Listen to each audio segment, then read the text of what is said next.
bringing attention to the destruction of the 3 World Trade Center towers in New York City on September 11th, 2001, and a whole lot more. This is 9/11 Free Fall. Good evening, everyone. This is Andy Steele, your host. Thanks again for tuning in. Tonight, my guest is Craig McKee. He's one of the great writers for AE 9/11 Truth. He's also got his own blog at Truth in Shadows. You can check that out. He covers a lot of 9/11 truth stories. And tonight we'll be talking about the media again. He's a former journalist, so he certainly has an insight that he can offer on that topic. And we also talk about attacks on 9/11 truth within fictional pieces like you see on TV. So interesting discussion. I really like what Craig McKee has to say and the insight that he brings to any discussion. So I'll be playing that for you pretty soon. So tonight, it's interesting. I was thinking about what I'm going to talk about in this opening segment. But one thing that really kind of stuck out to me this week is a song I heard on the radio. And I've heard this song for years. I've liked the song for years. But Genesis was the original artist that made this song.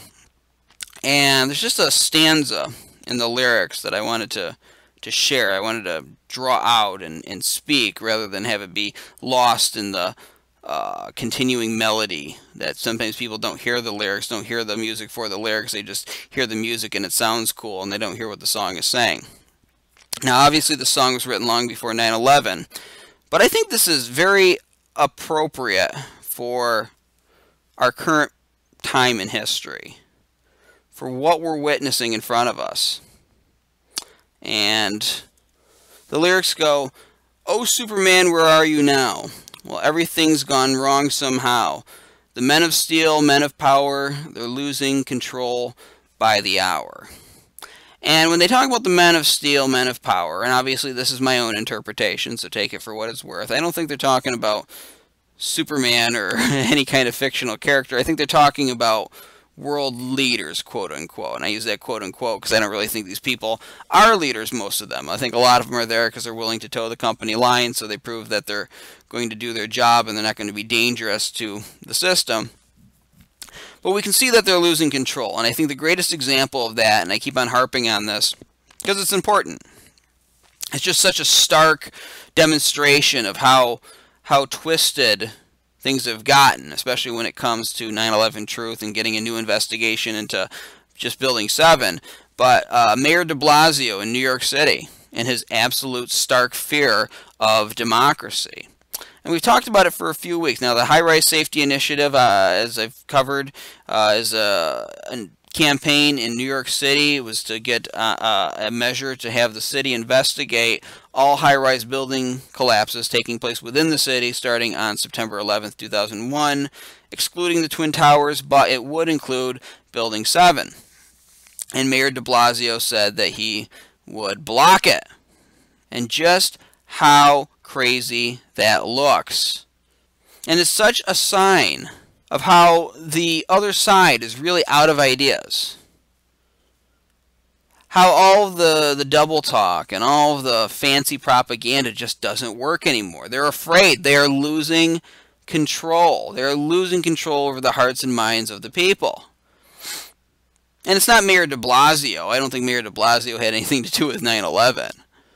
But he's just a representative. These politicians, and this is how I see it. I worked in customer service for 3 years for a dental insurance company. A lot of times I had to defend things that I didn't even really fully even grasp, or I didn't even fully agree with. But you had to, because you got to toe the company line. They're the ones paying your salary. And that's what the position that a lot of these media people and politicians are in. All right, they gotta say things like, "Oh, that's insensitive, that's disrespectful to the families," blah blah blah, because they know what side of the bread they know what side their bread is buttered on. All right, they know that it's whoever is behind them, and regardless of whatever interest it is, it's not good for business to start telling the truth about 9/11. Now, it is good for America. It's good for the country. It's good for the Constitution. It's good for freedom and for ordinary people, but for the general flow of the establishment, For the way things have gone, especially in the last 10 years, it's not good for them. And so they have to say these things, but they're losing control because they can't rely on the same old methods anymore. They can't rely on the same smoke and mirrors. They can't just bring on some goofball from a magazine who has hardly any, or if none, no scientific background whatsoever. They just put him in a nice suit in a fancy office and just get on there and to tell America that anybody who talks about physics and common sense is a conspiracy theorist. It's not working anymore. Americans are waking up, and it's largely because of the efforts of the 9/11 Truth Movement, complemented by just world events, by the establishment shooting itself right in its own foot. You can always rely on bad people to do that. That's just the nature of what they do. But they're losing control, and you should take pride in that. You should be happy about that. All of you out there who are activists, who are involved in this movement, should take a bow. All right, before I play my interview, we're going to do what we do every week. We're going to take 10 seconds of silence to remember the victims of 9/11 and their families and all the people who died in the wars that followed 9/11. We'll do that starting now.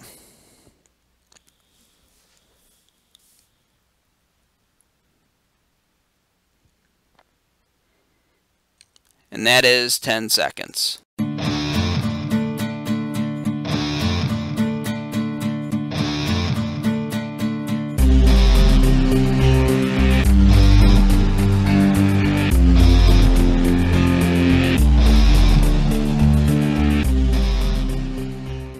Craig McKee received a university degree in film from York University in Toronto, and several years later he went back to school and got a graduate degree in journalism from Concordia University in Montreal. He's worked at different weekly papers in the city as a news reporter, a news editor, an entertainment editor, and writer. He's also contributed to many publications as a freelance writer, including the Montreal Gazette, which is the city's main English daily, I guess. He's a writer for AE 9/11 Truth and for his own website, which is called Truth and Shadows. A lot of great work there. Craig, welcome to 9/11 Freefall. Thanks very much, Andy. Glad to be here. Thanks for asking me. Now, I went down your resume of sorts, but I want our audience to know more about you, the person, the life lived when, between the lines there and that breakdown of your background. So what led you into journalism? Well, it's funny because I was always very interested in politics and current events, and I went to York to take film, and I came back from that, and I kind of just never really did anything with the degree. You know, it was one of those things where you know, it had been film production that I'd been focusing on, and I just kind of never found a way to get into the film industry, or I never tried very hard, I guess. And then it was actually a friend of mine that just said, "Well, you should have taken journalism because that's way more up your alley." And it was kind of like a little light bulb went on. You know, I just thought, I hadn't even thought of doing that. And it just happened that another friend of mine told me that there was a new program starting up at Concordia, the University in Montreal, that was a postgraduate journalism program, and I already had a BA, so. It was kind of a natural, and I was very lucky to get in the program. They only took 20 people, and I was number 21 on the list, and it took somebody dropping out about a week to go before school started for me to actually get into the class. So that's kind of where it started, and then I actually got a job even before it was only a 10-month intensive program, and I actually got a job at a local weekly even before the program was finished, so kind of been doing that ever since. Do you ever wonder what happened to that person who dropped out? Maybe he's working for NIST or something right now. Yeah. or maybe the New York Times, for all I know. Exactly. So, 9/11. Okay, 9/11 happens. I always ask everybody, how did you wake up to the evidence of the controlled demolition and that there was more to 9/11 itself? What made you start speaking out about it? Well, I was not one of the earlier ones to clue into this. I'm, a little embarrassed to say, but whatever. I mean, I got there eventually, but I didn't really, I wasn't maybe as plugged in. I mean, I think it helps the internet sort of makes it a lot easier to be plugged into what other people are thinking, and when something happens now, you get all kinds of reaction, and you can start investigating things. Back then, I knew that the way the buildings came down looked wrong to me, even though I had no scientific background. It struck me that it looked wrong, and the other thing that really struck me was that I couldn't believe that those planes couldn't have been intercepted. There was something like a red flag there. The fact that this happened without any kind of interference from the military. So I knew something was wrong, but I think there were other things that just kind of caused me to, not to follow my instinct or not to follow my gut feeling all the way. I think the cell phone calls from the planes, that was one thing. I just thought, well, they couldn't fake that. So it kind of lured me away from really continuing to question. And it wasn't until actually 2007 when I was a friend of mine who I was working with mentioned Building 7, and he said, well, there was the third tower that came down that day. And my first reaction, and I feel kind of silly saying it now, but my first reaction was, that's not possible. There couldn't be a third tower. I really believed he was mistaken, because I thought that's not possible, because I still believed at that point that the media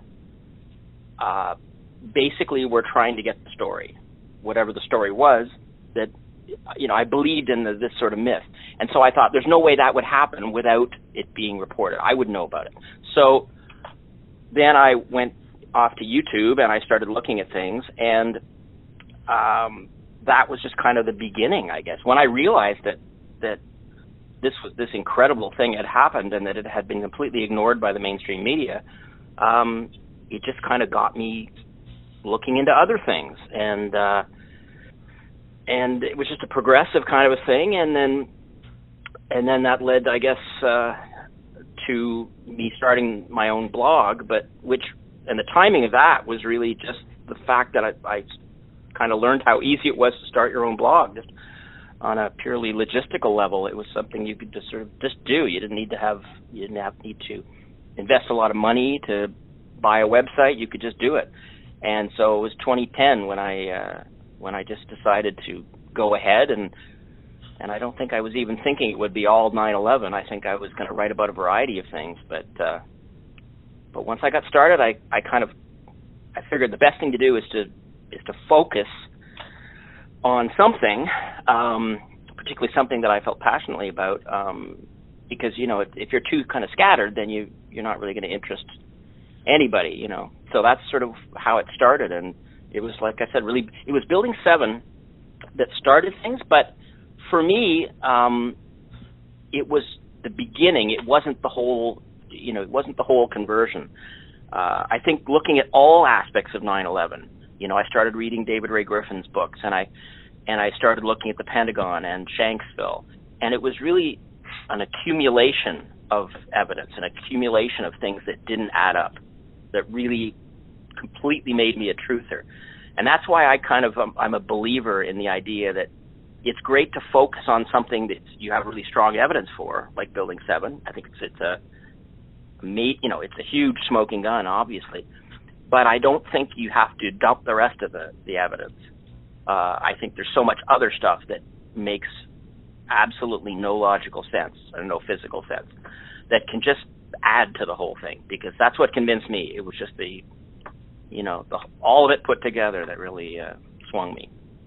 All right, one strange thing is people can write it off in their own minds, but when you start seeing things build up, then you begin to realize that not as many coincidences and misfortunes can actually take place, or could realistically take place. What's the most probable explanation? The most probable explanation is that we're being lied to, that there was more to this crime, and this is why we need a new investigation. It's funny, and I kind of jumped ahead a little bit. I took your life story, and I had you leaving college. We didn't even get into your career, but you were talking about journalism classes. I remember sitting in a journalism class. I didn't major in journalism. I majored in creative writing. I left college knowing how to write creatively. But there was a professor talking about how the internet is going to change things, and how you're going to get rid of the editor. The editor is not going to be involved. People will be able to put out direct information, and this is going to change society. And it didn't really sound like that big of a deal to me at the time, but now looking back, he was prophetic in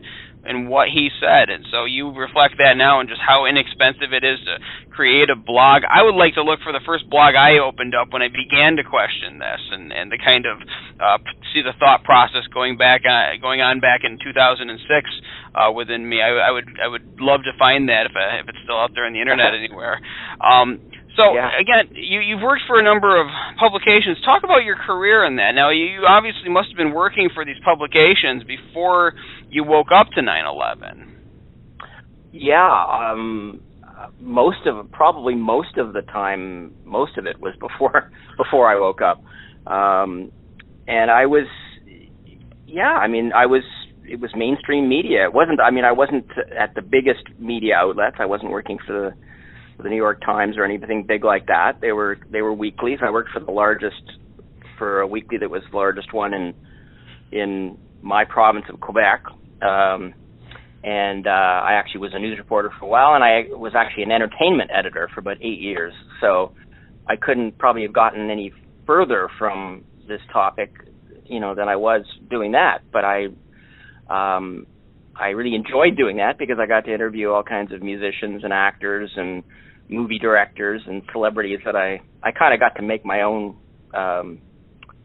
agenda, I guess. I kind of decided nobody was really telling me who I could and couldn't interview, so I kind of enjoyed that period. But when I look back on it, I think I don't know that I could go back to that. Or even if somebody came along and said, "Why don't you go back to your old job and we'll pay you double the," that part would be nice. But it would be hard to go back to spending my day, thinking about entertainment. I feel like I've kind of turned a corner with this, and it seems like I feel like driven to kind of follow this and write about it.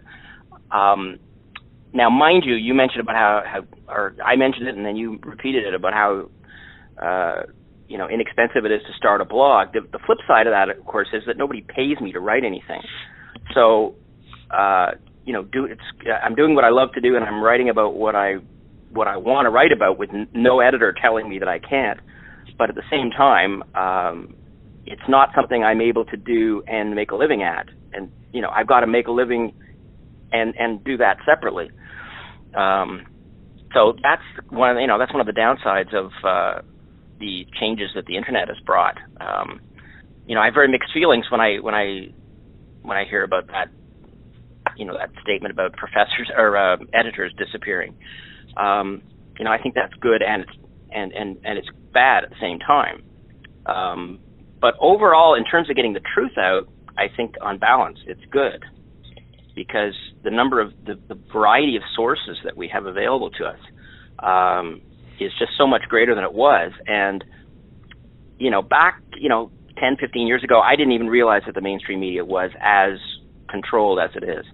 I knew it was pretty, it was kind of mainstream in its orientation, but I didn't realize just how glaring stories. 9/11 being probably the best example could be ignored. I've had bosses, I've had editors that I've worked for who, you really had to be careful what you pitched to them because you knew what their biases were. And I remember the boss I worked for at this weekly. I wanted to write an article about, or an op-ed piece about the overthrow of the Iranian government in 1953 by the CIA. And he just, completely freaked out. He started yelling at me in the office. That was partly his personality, but it was kind of like, oh, okay, so I guess, that happened, but we're not going to talk about that, I guess, at this paper. So. Well, that's interesting, though, because you would think if it just boils down to personalities, just by the law of averages, you would get some editors somewhere would say, yeah, cool, go with it. That's interesting. You have some people that are America woohoo, kick some butt, but you also have other people who want to look into the truthful aspects of history and tell what really happened. It just seems like that you would have enough of those people, but it seems like those people don't exist or don't exist on very much out there. I mean, do you think that there's something more, and this is speculation, obviously, so we want to qualify that, but do you think there's something more to it than personality, or do you think it just boils down to the individual personalities of the editors and maybe the sponsors of the media tool, too? No, I would say, despite my story, I would say it definitely goes way beyond individual personalities. In that one case, it may have been a combination of both, because the owners of the paper, I mean, in a weekly paper, you're a lot closer to the owners than you are with a big city daily, where you probably never meet them. So I think the editor, he had his own political bias, but I think he also knew that the owners had their own bias, and he knew that for the sake of his own career, that there are certain things that would not go over well. And I think when you broaden it out to the media in general, I think that's what happens a lot of times. There's kind of an unspoken fear that a lot of people have that they're going to be committing career suicide, that they're going to be mocked in some way. I mean, I know somebody at the Gazette, which is like I said, it's the main English daily. He basically is a closet truther. He actually is not at the paper now. He retired, but he is a truther, but he has to be very quiet about it at work because he wants to keep his job. And when Richard Gage visited Montreal in 2012, he was able to get a short little blurb just saying that Richard Gage was appearing in town. It was probably 30 words long, and it really didn't say anything. And he was able to get that in because one of the editors that would normally be there wasn't there, and he had a little bit of leeway that and that's like a tiny little mention of a talk where you don't even say anything in the blurb. So that just goes to show you, anybody that wants to get promoted, that thinks that that wants to be an editor themselves or wants to move up the ladder, is going to think twice about espousing what they might perceive to be a conspiracy theory. And plus the whole term conspiracy theory has been so ridiculed to the point where we're conditioned to associate that with ridicule. People, even if they are, good people who really want to say what's true, a lot of them are just afraid to. Right, and I've said it on the show before that we're going to get to a point where if you smell gas and want to call the gas company to make sure there's no gas leak, you're going to be called a conspiracy theorist. I mean, any kind of inquiry into any situation that has any impact on anyone's lives is going to be being ridiculed. And what you're describing, I'm listening to you talk about the closet truther at the paper, and it's not just at newspapers, it's in all sorts of businesses and all different parts of society where people are in the closet on this issue, where people know about this, they agree with it, but they're afraid to talk about it. It almost reminds me of those strange science fiction movies where maybe somebody's blasted into a future or they come from a parallel universe and everything seems all idyllic on the surface, but then there's something deeper under the surface that's creepy and really shows the society is like really warped and twisted. That's what you're describing here, the fact that people are afraid to talk about common sense and physics. I mean, something that's just right there on the face, in front of them, right on their noses, they don't want to talk about it. It's scary. It just shows how neurotic our society has become because of this event and because of the cover-up. And I think that's one of the greatest tragedies of 9/11, what it's done to our people and to our psyche. And then that affects everything from the creativity to the innovation to people's moods. I mean, this just ripples like waves in a pond. Yeah, and I think that's exactly what it's designed to do. I mean, you can just look at the way that the 50th anniversary of the Kennedy assassination was covered. I mean, overwhelmingly, the mass media was going back to the Warren Commission version of events. Like, there have been different times when up to 75 to 80% of the population doesn't believe the Warren Commission. And yet our media is still reporting it as if that's the uncontested truth. it's quite incredible. Even, I mean, even to say now on TV that you don't think Oswald killed Kennedy is now being seen again as being, you know, crazy conspiracy theory. Like, right, you know, and it's the only even worse people now than it was 20 years ago. Well, because now we've had new things come up, and they have to reassert that. Whereas maybe 20 years ago, things were kind of becoming looser.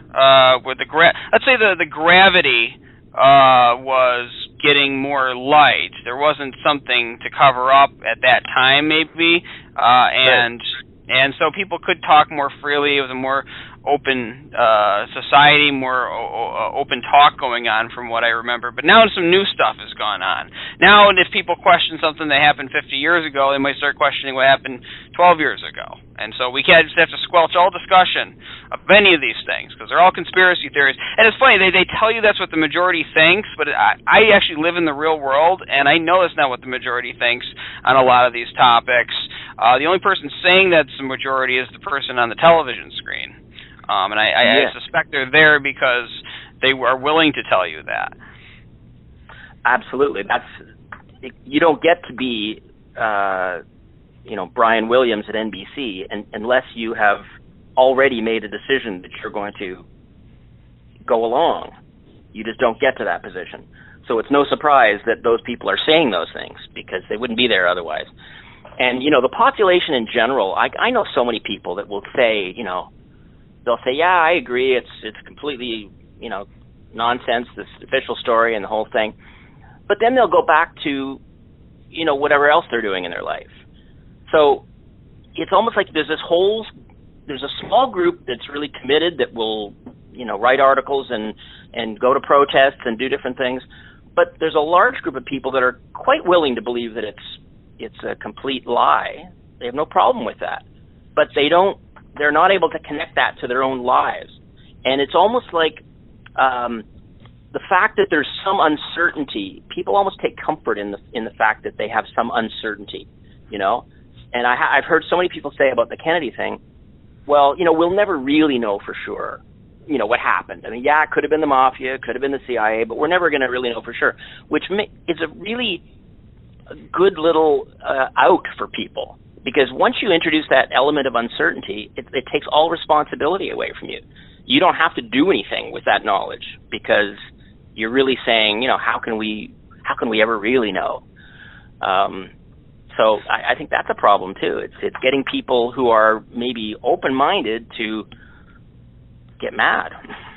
Well, and it's, you know, the sense I get from people sometimes, and maybe this is just my own perception, so I'm going to qualify it as that, but I just get this feeling like people have this pride in saying that. Well, you'll never know, like they're somehow wiser or something for abdicating their responsibility to know what's going on in their world, and somehow they feel like they're conquering it in a way that they've just kind of surrendered to the situation, and it's a way of kind of looking down on anybody that cares because it's become suddenly cool to not care about anything. You can see this even reflected in the culture, like in the fiction, the commercials, where people are being portrayed as being more irresponsible, and that's the cool in thing to be. It's to not care, to be apathetic, to look the other way when bad things happen. And you see this being pushed into our culture, and it begins to make you wonder if that's on purpose. So Oh, go ahead. No, I was going to say that. Yeah, that's a very good point. And I one of the subjects that interests me a lot, and I hope to write about it a lot more in the future, is I sort of study television and movies from the point of view of you know, what's being used as propaganda and how the, you know, public opinion is being molded by different types of entertainment. You know, you'll see there's an awful lot of shows in the last few years that are talking about terrorism and are talking about Homeland and 24 and all these other shows. And I don't think it's an accident. I mean, yes, it's a topic that's sort of people, you know, it's on people's minds, I suppose. But it's almost like it's being reinforced in our minds that, you know, it doesn't matter what you think of the CIA. You might think they're a terrible organization, but ultimately, you know, we don't have any choice in the matter because there's these master terrorists out there, and we have to react to them. So it's almost like they don't care if they even show the government to be doing terrible things. That's not a problem, because as long as you believe that what they're reacting to is real, then you can sort of take comfort in the fact that you're able to look down your nose at, well, the government's doing terrible things, but what are you going to do? World. We have to deal with these terrorists. It's a scary world. Look at these buildings blowing up. Don't look at Building 7 blowing up, but look at these other two buildings blowing up. That's basically the message you get. You talk about the fiction. We had an episode early on in the show's history when me and Bernie Suarez, we featured clips of the mainstream media, people like Glenn Beck, people Bill O'Reilly attacking people who are talking about the controlled demolition evidence. But we also featured a clip from a show in which they portrayed a 9/11 truth person as smoking crack, is completely bottomed out. There was an episode of Law and Order. I always say SUV, but it's SVU. Who were the? I always say that too. Yeah. It's a common occurrence there. But the killer was a 9/11 truth person who was also into other quote-unquote conspiracies, but he was a 9/11 truth person who was living in a warehouse full of booby traps, and all of his friends were all of these just kooky people that were afraid of cell towers. They made sure to portray this one girl as being completely desperate and saying, oh, I'm back on my meds, I can date again, or something to that effect. And this is intentional. There was even a scene where like the professor of the killer says something about him, he's saying this to the cops, that, and then he was started to come up with these crazy conspiracy theories about 9/11, and then I knew he was gone. I mean, something to that effect. I'm paraphrasing from memory, but that this was put in there intentionally because it's so in your face. It wasn't just somebody imagining this. It was somebody who was definitely trying to deliver this message that anybody who talks about this is wrong. I don't know how much you know about how fiction and television production is working, but I mean, can you provide any insight into how that happens, how these kinds of ideas are inserted into our entertainment? Well, that's a very good question, and it's something that I feel I want to learn a lot more about than I know now. I mean, I just picked up a book a couple of months ago called The CIA in Hollywood, which I haven't yet gotten down to reading too much of. I've just sort of started it, but it chronicles the involvement of the agency directly in television and movies. So it's not quite what I'm interested in it, but it's more literally looking at involvement of the agency. Now, I think there could be involvement on all kinds of levels that we're not aware of to influence entertainment.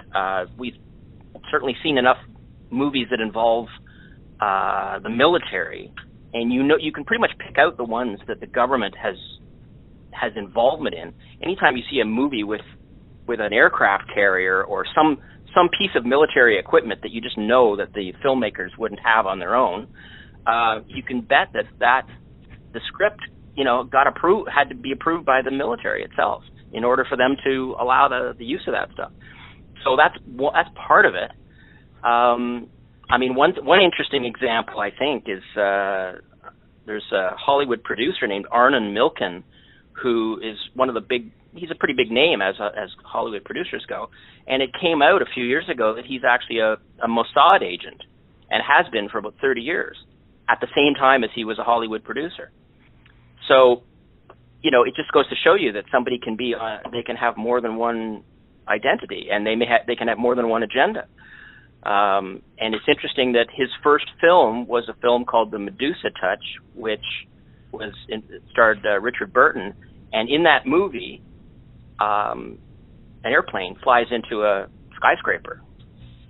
So it's kind of interesting that, and then he also was responsible for the movie Fight Club, where we saw references to Ground Zero and theater of mass destruction and buildings being blown up in New York City 2 years before 9/11. I remember that. Now getting to 9/11, because you filed a complaint against a newspaper, or I don't know if it was a newspaper, it was Sun News, and I think it involved the host. Can you talk about that? Yeah, sure. That Sun News is a network. It's a cable network. Very, very conservative. They kind of got the nickname Fox News North, which probably some people south of the border, might sort of figure out, what they're all about. I think they make Fox News look moderate, to be honest with you. It's just kind of, they're clowns as far as I'm concerned. But in any case, they have this network, and they interviewed Richard Gage when he came to Toronto in late March. I saw Richard Gage when he came to Montreal a few days later. But he was interviewed, and the whole report was really mocking and ridiculing, and everybody was anti-Semitic that believed this. All truthers are anti-Semitic, and they all think Israel is, to blame, or the Jews are to blame. This was the focus of the report, and it called Richard and all truthers basically crazy, paranoid, a lot even worse things than I can think of off the top of my head, but really nasty, a real nasty hit piece. And we have in Canada, we have a public network, which is the Canadian CBC, Canadian Broadcasting Corporation, and it's government owned, and it has certain mechanisms if somebody wants to complain about programming, ways they can go about it, because it's mandated by law to treat subjects fairly and evenly. Now, that's a whole other subject, because I don't think they do that, but on the private side, there's an association called the Canadian Broadcast Standards Council, which is it's basically the private broadcasters are members of it, and they also control it themselves. So it's not mandated by government in any way. And so there's a complaint mechanism. If you feel that they have different standards, codes of ethical conduct, and if you feel that a broadcaster has breached one of these codes, you can file a complaint. And I did that on the Gage report, and then a follow-up report that was done 7 days later, I filed a second complaint about that. Basically in the second report, the guy was accusing Richard of believing that no Jews died on 9/11, and among other things. So it was really not based on any reality, not based on anything Richard had said at all. It was purely the bias of the broadcaster. So I basically went through the codes, and I found the appropriate clauses that I felt that had been breached, and filed these complaints. And so what happens is they get together a panel made up of other private broadcasters, and they go over this complaint, and then they make a ruling. And it doesn't have a lot of weight in terms of, it's not like there's any penalty that's of any real significance. It's kind of a slap on the wrist, but what they have to do is they have to read the decision on their program, which is kind of good, I think. They have to do that twice, and then 2 other times, I think, in prime time on the network. They have to read the decision against them and saying that they breached these codes. And so that's kind of what I'm hoping to see happen. To me, I thought on one hand it's a good way to take a shot at this horrible network, and at the same time it's another way to raise the profile of 9/11 Truth, and also to kind of show that we're tired of being attacked this way in the mainstream media, and that if there's a way to try to strike back using whatever mechanisms are available, why not do it? So it's a 4-month process, and the first complaint went in April, and the second one in May. So it could be as late as the end of September before I get a final decision on either or both, but it could be sooner than that. So I'm kind of crossing my fingers that it'll be at least a moral victory in any case. Well, I just wonder what happens with the editors, because regardless of somebody's personal bias, let's just say hypothetically you're a Catholic and there's a Baptist group speaking, and you write that the Baptists believe that the devil is good and they eat snakes at the church.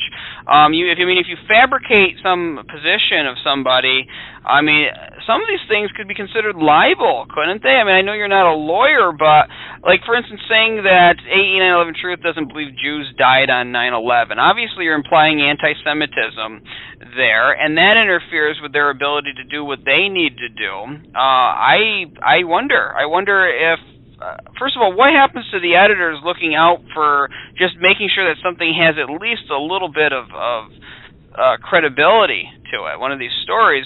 What happens in that process when it comes to 9/11 Truth?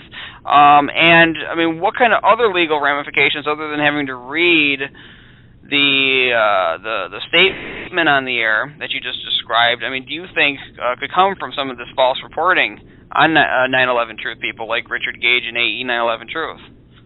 Well, yeah, I mean, I think Richard and A&E could, in fact, I kind of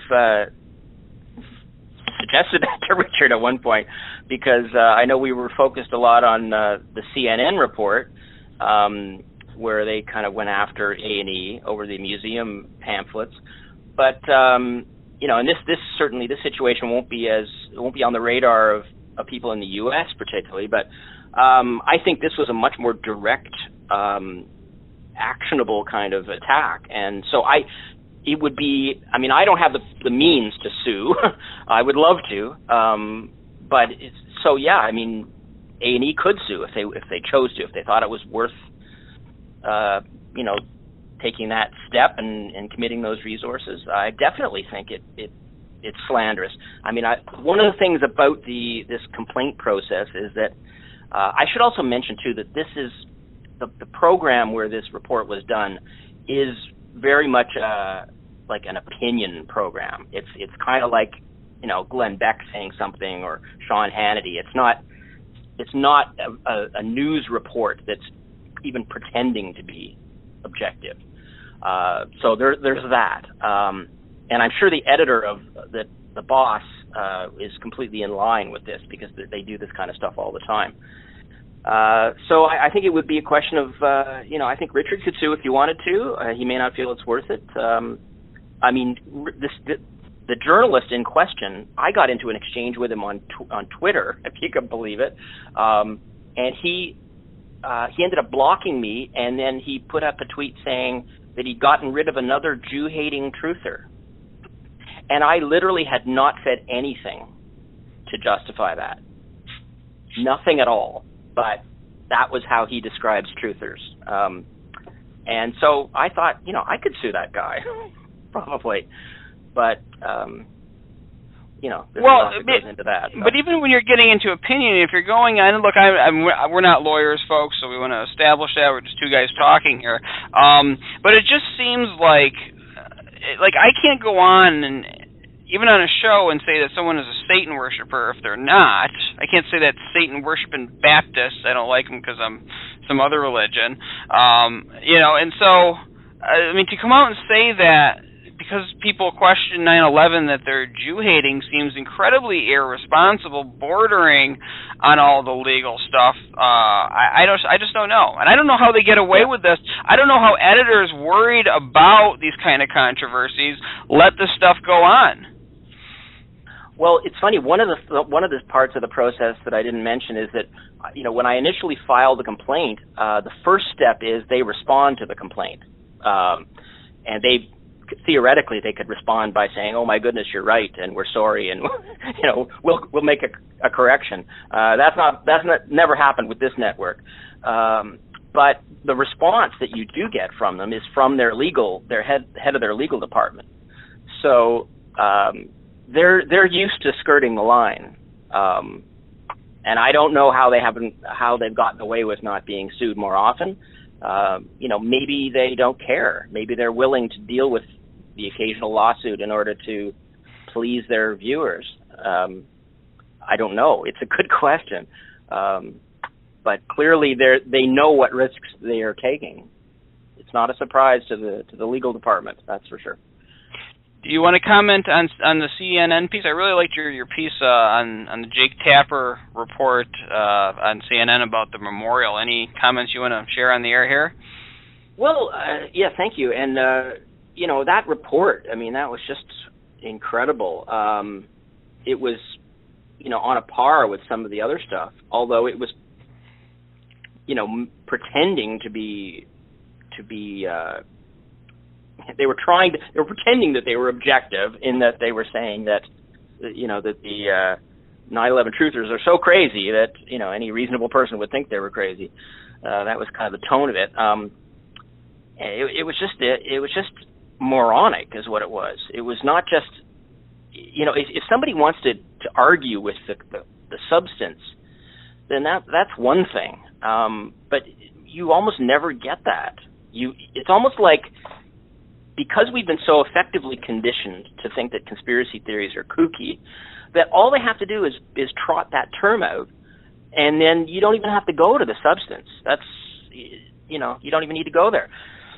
So, I mean, the interview with this Emily Bazelon from Slate, like, oh my God, she's talking about how there's all these weird theories that are all intertwined and bizarre and on the internet and all this stuff. You'd think internet was like a synonym for insane, the way some of these people talk. It's like, if it's on the internet, it can't be relied on at all. But, you know, frankly, I think that's kind of where the only reliable information is coming from these days. So I quite enjoyed getting a chance to work with A&E, and as I said, I met Richard a couple of years ago, and then met him again this year when he came to Montreal. So I'm really pleased that he asked me to do this, and so I wrote that, and then there was that original article, and then there was a follow-up, basically calling on A&E people to write letters to CNN, and we got like more than 90 letters that they CC'd to A&E that also got sent to CNN. And so then I just put together an article kind of with highlights from some of those letters that I think will be up on the A&E website probably early in the week. I'm not sure exactly when, but very soon. You know, great letters. I mean, people wrote some really, really well, you know, put together arguments, really good stuff. So it was encouraging to see so many. Reading 93 letters took a while, but it was kind of gave me a little bit of encouragement that, yeah, there's lots of us out there that, you know, we don't always realize that how many intelligent people there are. I've called CNN in the past on other issues that have come up. It's funny. Now, I haven't written them the letter, but I've called them, and they have this way of handling complaints. It's just a person that sits there and listens to you, almost like a therapist. It's like this person is designed, their job is just to kind of metaphorically get into the fetal position while you gripe at them, and they don't offer an opinion, they don't offer any explanation. They're just there to make you feel that your opinion is valued. It's kind of like this customer service. It reminds me almost like you're kind of coming up to this heavily guarded and just completely fortified castle, and you get this little slit that opens, and you see a pair of eyes kind of, you know, saying, "State your business." And that's it. You're just kind of shouting at the wall there. I mean, but that's how these media people are. They're afraid of real people, just like the politicians. I mean, you go see Hillary Clinton speak, and they don't even take the questions they take from the audience are pre-selected from the students who are just trying to impress their teachers, and then people can't even ask the questions themselves. It's like you're watching the Oprah Winfrey show or something. They have somebody up there interviewing her. So I mean, it's like you're basically just a member of a studio audience. I mean, how can somebody anyway? I'm not just commenting on Hillary Clinton, but any of these people expect to be senator or congressman or president of 300 million people that they're afraid of. I mean, but that's what we're facing, because they don't want to face issues like the one we talk about every week, which is 9/11 truth, the building destructions in New York, the physics that proves that these were controlled demolitions. And moving on, because we're talking about politicians now, I want your comment. You got a short article on your Truth and Shadows website about this, but I want your commentary on Mayor de Blasio's stark fear of democracy and his plan to block the high-rise safety initiative from even being put on the ballot in November.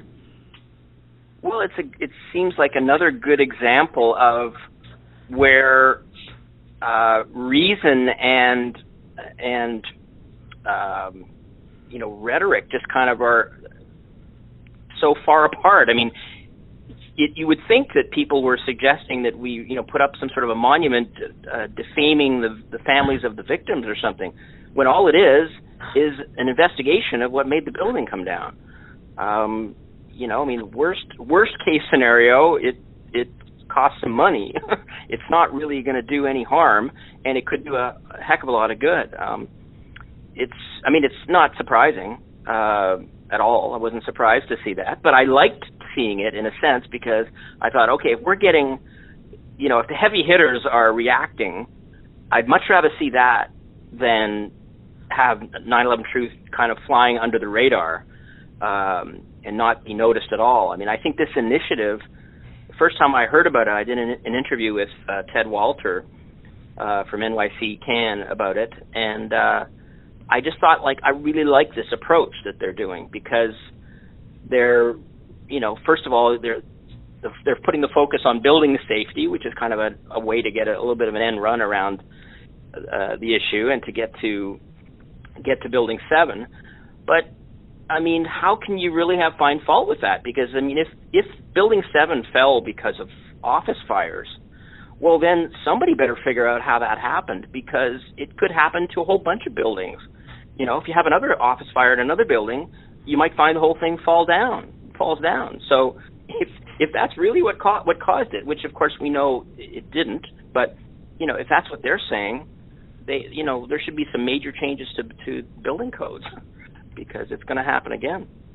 Right, and it's a great initiative. It is, and what's so bizarre about it is, instead of just saying, I don't think it's necessary, I think just explained it, I'm fine with their conclusions, and just lying about, because that's what a lot of these people do. When they don't know, they just lie, and it seems to work for them. But just, instead of just lying and saying, I've looked at the reports, or I generally know about it, and I think it's fine, he's coming out saying it's disrespectful, it's awful, it's against the family members, and I'm going to block it. That kind of shows a lack of intelligence just in that office, because they're showing just how terrified they are of letting the people of New York City vote to even have a new investigation. And so I think it's very telling. Everybody I've talked to has said, yeah, that is telling. That actually helps your cause more. That looks crazy. And de Blasio is shooting himself in the foot by doing that. Yeah, absolutely. I think when they ignore it, I think it makes it harder for us in a sense, because we don't have the mainstream media doing us any favors at all. So to get this covered requires something like this. And so when I saw him making those remarks, I thought, great, this is going to get us on the radar again. And I think it's important for a lot of people out there, just ordinary people, to just realize that we're still out here. And because I think a lot of people may have the false impression that all these conspiracy theories have been dealt with, and that it's not necessary for truthers to be around anymore. And I think if they find out that we're still here and we're every bit as determined as ever to get to the truth here, I think in the long run it kind of bodes well, or at least better. Now, something I haven't asked you yet, I want to get clarification. Are you still working for any quote-unquote mainstream media sources, or have you completely left that so that you could write about issues like 9/11 Truth on your blog? Well, I'm not in it right now in terms of full-time journalistic employment. Although I need to sort of I'm actually kind of freelancing, but I do sort of want to get back into some kind of full-time employment that hopefully involves some kind of writing. But I am doing some freelancing. I'm working on a feature right now for a magazine that actually goes out to the law enforcement community in Canada. So it's kind of like, in a way, it's a little bit different than what I do with 9/11. But I try to make sure that what I'm writing for them is stuff that I care about, and I'm not, compromising my views by writing about that. And so I'm writing about the current article I'm working on is about the fact that there have been a lot of cases in the last couple of years where police officers have shot people dead who it turned out later were, had some sort of mental illness, and maybe they're standing on a street corner with a knife or something, and then they end up being killed. And it's all about sort of how the police are having to sort of learn how to deal with people that have mental issues. So that's kind of the latest story I guess I'm working on. So that's kind of where I'm at the moment. But yeah, I mean, it would be nice to be able to work for a newspaper and not, compromise. But it's very hard, and I have a feeling that the English journalism community in my town is not a huge one. And I have a feeling my reputation has kind of gotten around with the help of Facebook, I think, because I post a lot of stuff on Facebook about what I believe, and I think I have a feeling that I've kind of gotten a reputation as being a kooky conspiracy theorist with my fellow journalists, who often are the most stubborn, the most arrogant group of people going, the most condescending, and the most unwilling to look at these kinds of issues. So I'm a little bit pessimistic about, my career prospects, but I figure if I have to do something else and then do this in my spare time, then so be it. Now, in the last minute here, I want to, for young people coming up, because I kind of feel sorry for some of the young folks who are coming up and may, if they had been alive at any other time in history, may have wanted to be part of the media, may have wanted to pursue journalism, but now they're seeing what they would have to become if they wanted to, quote-unquote, make it. What kind of advice would you offer them? What would you have to tell them about coming up, being in that world, or not being in it, based on your experiences? Well, that's a good question, and it's an answer I'm searching for myself, so I'm not sure if I've got an answer to give people just now, but I guess what I would say is try to find as many kind of different ways as possible to become a journalist in a way that you can do some good. In other words, the old model doesn't seem to be too, it seems to be gone. First of all, newspapers are closing down. Some of them are just going online, but it seems like paid jobs in journalism are just disappearing. So a lot of the journalism is being done by volunteers now.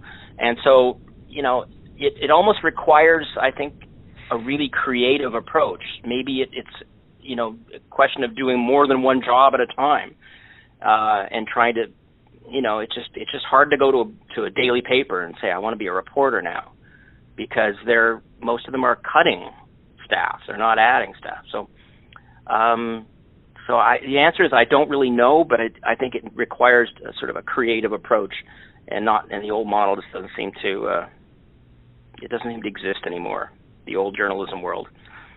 Craig, I want to thank you for coming on the show. His website, folks, is truthinshadows.wordpress.com. That's how you can find it. You can also find his great articles at ae911truth.org. I'm looking forward to reading more of them. But again, thank you for coming on 9/11 Freefall. Thank you, Eddie. I enjoyed it. Remember, you can hear the show every Thursday night at 10 o'clock Eastern, 7 o'clock Pacific on No Lies Radio. You can also download MP3s of this show from the Internet Archive by going to 911freefall.com. This is Andy Steele saying have a great week and good luck.